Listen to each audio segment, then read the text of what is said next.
Hi everyone, welcome to the second video of Redux Toolkit tutorial series. In the previous video, we have covered the basic of Redux, and in this video, we will cover the basic of Redux Toolkit. So this is the Redux Toolkit website.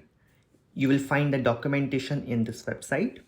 And if you open the Redux website, then you will see then they are also recommending Redux Toolkit for writing the Redux logic. So first we have to understand what was the problem with the traditional approach. So if you worked with Redux application previously, you already know that how complicated to set up Redux in our project. So for setting up, we have to create the action creator and reducers, and inside the reducers we have to write multiple switch statements, and for writing the asynchronous logic we have to download the external dependencies of either thunk or saga, and for combining the multiple reducer in a single reducer we have to use the combine reducers. For debugging we have to use the Redux dev tools, which is also an external dependency, and we also need to configure it. So this was a hectic approach. Now Redux Toolkit eliminates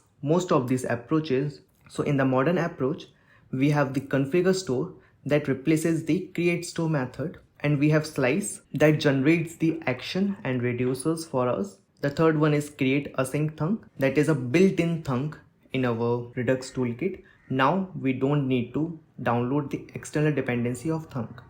And extra reducers, it related to create async thunk. So if it looks complex, then don't worry. From the next video, we will cover all these concepts with the help of a project. So this is a Redux Toolkit starter code. This is just a React project. From the next video, we will integrate Redux Toolkit in this project. So if you just want to practice the Redux Toolkit, then you can clone this project and you can follow along with me. So in the next video, we will set up Redux Toolkit in this project and configure our store. See you in the next video.